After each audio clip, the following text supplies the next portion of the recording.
Bueno, los guerrilleros del ELN están supremamente enojados con Gustavo Petro y no es para menos. Luego de que bombardeara una de sus bases en el Catatumbo el pasado 4 de febrero, y recordemos que esto fue apenas unas horas después de la reunión con el presidente de los Estados Unidos, Donald Trump, el 3 de febrero de este año.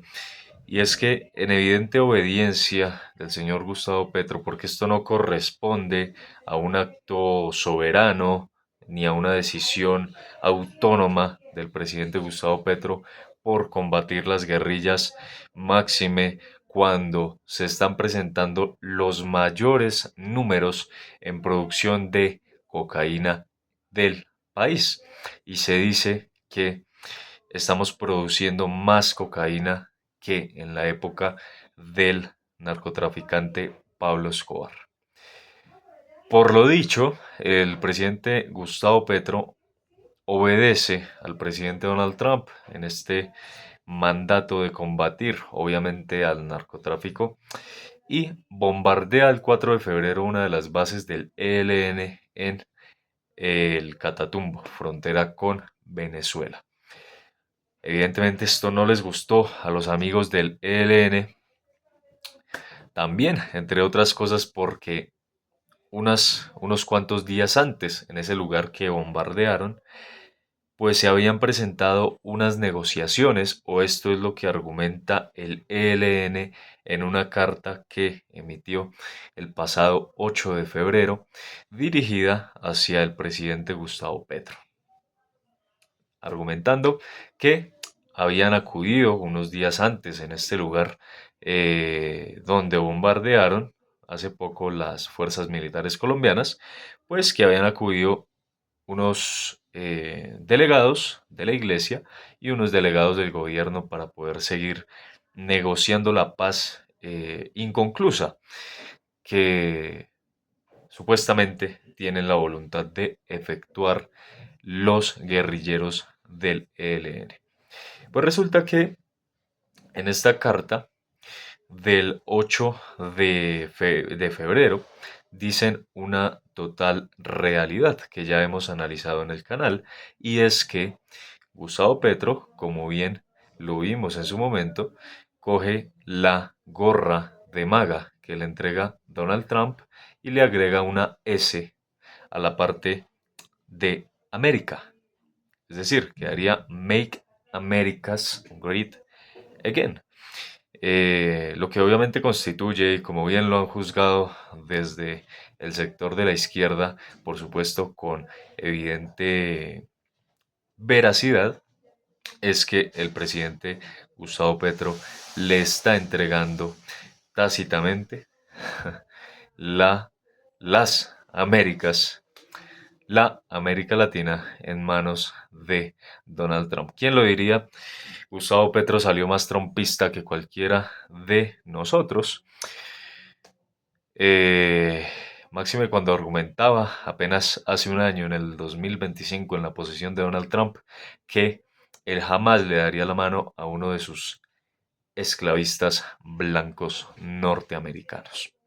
Pues bien, una de las noticias también de las que no nos enteramos, o estoy seguro que ustedes no se han enterado, muchachos, y que es muy lamentable para todo el país porque estas noticias ya se están pasando por alto a diario, porque están sucediendo a diario, ¿sí?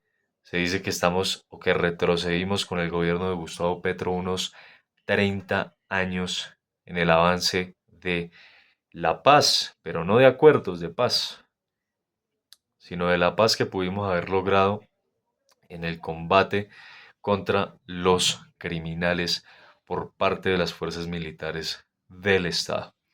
Ayer, 9 de febrero,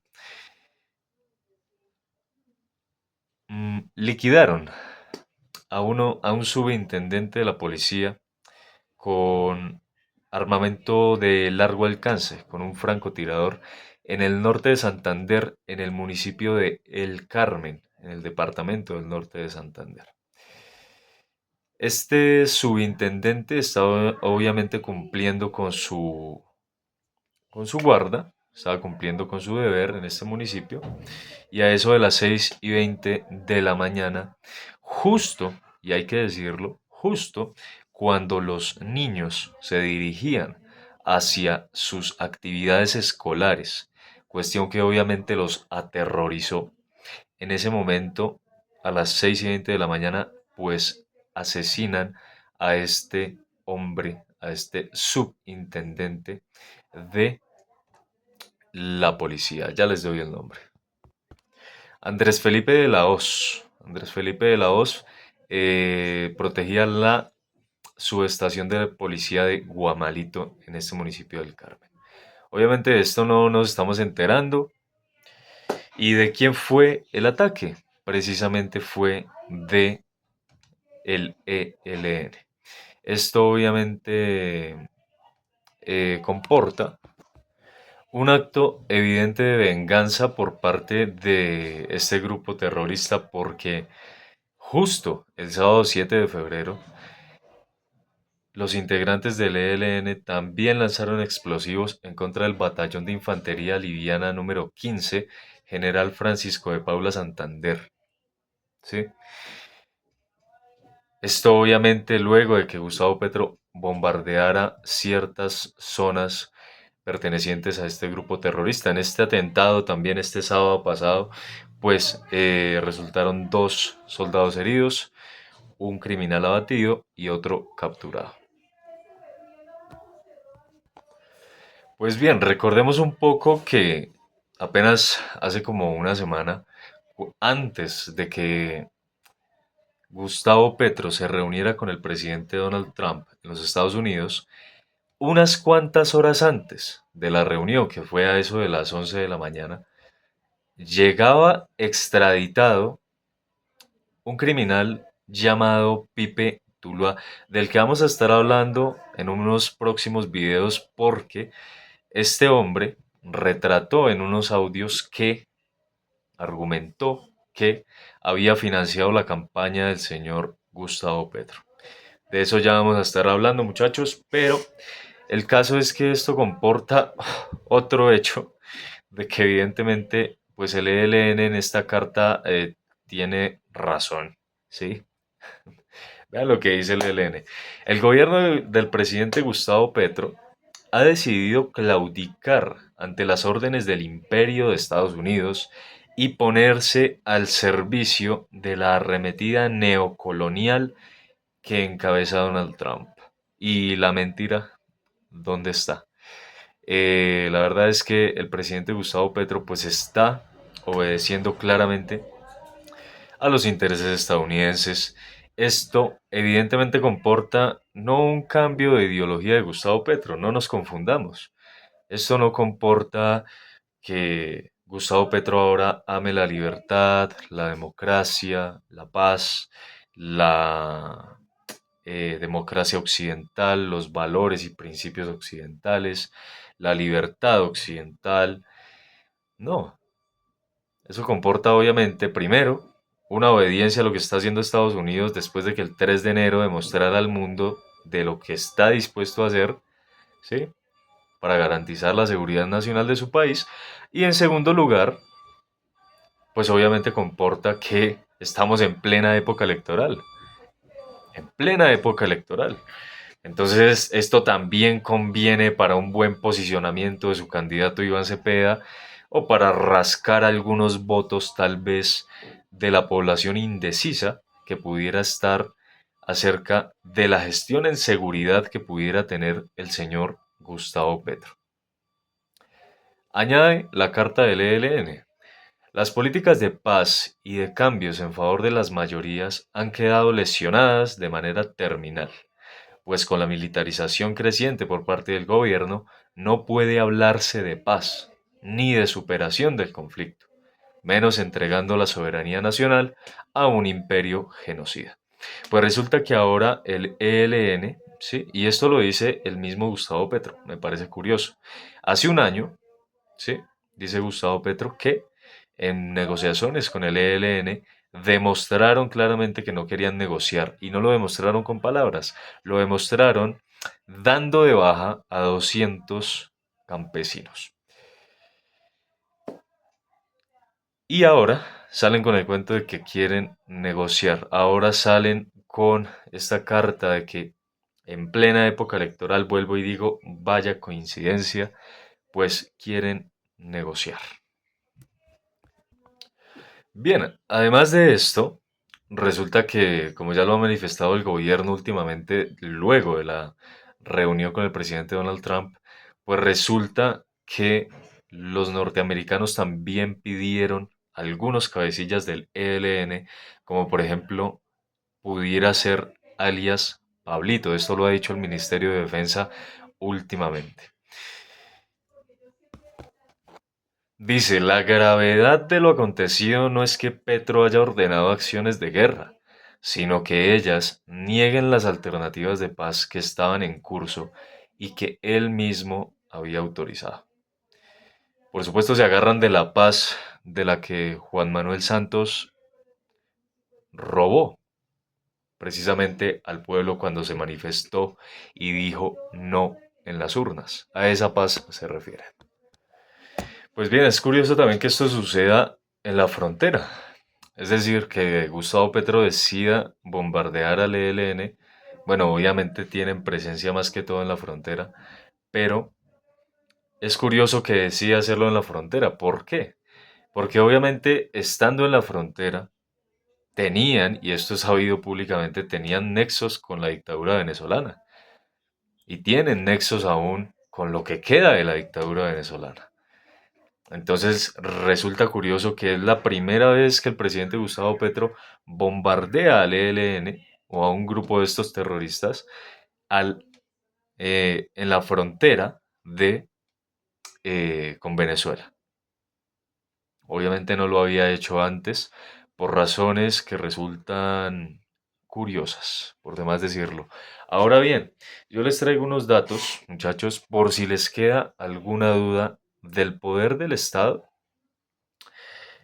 en dónde está ubicado el poder del Estado y en dónde está ubicado el poder que tienen los grupos al margen de la ley. Bueno, por si tienen alguna duda de si el Estado realmente puede acabar con estos grupos organizados o no. Porque como bien dice el presidente Nayib Bukele, el Estado que no acaba con el crimen organizado no es porque no pueda, sino porque es cómplice del mismo. 450.000 uniformados aproximadamente cuenta el Estado colombiano entre militares y policías. Respecto a como tal el Ejército Nacional, que es el que está dispuesto a ir a combate, tenemos alrededor de unos 181.000 a 200.000 efectivos. Ahora, en cuanto, no sé, de términos generales, el armamento con el que cuenta el Estado colombiano para combatir el crimen organizado y demás, cuenta el Estado colombiano con flotas de helicópteros Black Hawk UH-60 que resultan vitales para la movilidad. MI-17 que tienen que también todo esto en cuanto a la ventaja aérea, ¿no? O sea, estamos hablando de el poder, el potencial que tiene el Estado colombiano a nivel aéreo y también los Super Tucano. Los Jet Kafir ya están en proceso de salida, están en proceso de, de salida de las fuerzas militares colombianas. Tienen fusiles de largo alcance, de corto alcance, por tierra tienen vehículos blindados, tienen artillería pesada, ¿sí? No les doy términos muy exactos porque para qué. Bueno, pero ya se pueden imaginar el poder que tiene un Estado en comparación con el poder que tiene un grupo organizado. Y ya lo vamos a ver. Vean nada más lo que tienen todos los grupos organizados juntos. ¿Sí? Acá metemos al Clan del Golfo, al ELN, a las disidencias de Iván Mordisco, a la Segunda Marquetalia, que son las que hay ahorita en el momento. ¿No? El Clan del Golfo tiene unos 9.000, el ELN unos 6.500, las disidencias de Mordisco unos 4.000 y la segunda Marquetalia alcanzan unos 3.000.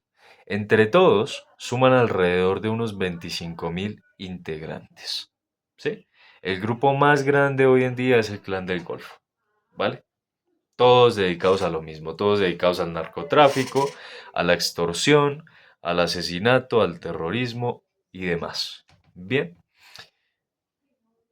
cuentan, ustedes se preguntarán, bueno, ¿cuál es la tecnología de armamento que tienen estos grupos organizados? Cuentan con AK-47, cuentan con AR-15, que son fusiles de corto alcance realmente. Y en cuanto a, digamos, el espacio aéreo, qué dominancia tienen alrededor del espacio aéreo? Pues cuentan con drones comerciales, muchachos. Cuentan con drones comerciales. Ni siquiera son drones militares, ni siquiera son drones con tecnología, yo no sé qué, rusa o china o estadounidense, ¿no? Drones comerciales modificados obviamente para soltar explosivos en ciertas bases militares, en ciertos sitios que ellos no pudieran acceder por tierra, por ejemplo. Minas antipersonales, cilindros bomba. Obviamente la mayoría de armamento con el que cuentan son armamento, como ya lo mencioné, de corto alcance y armas hechizas. Es decir, no pueden hacerle frente a un Estado. No pueden hacerle frente a ningún Estado. Tampoco al Estado colombiano. Que eso les quede claro, muchachos. Si un Estado no puede acabar con el crimen organizado, no puede acabar con estos terroristas, estos criminales, no es porque no quiera, no es porque no pueda hacerlo, sino porque no quiere, porque es directamente cómplice de los criminales y porque tiene intereses políticos detrás. Bien, los dejo, muchachos.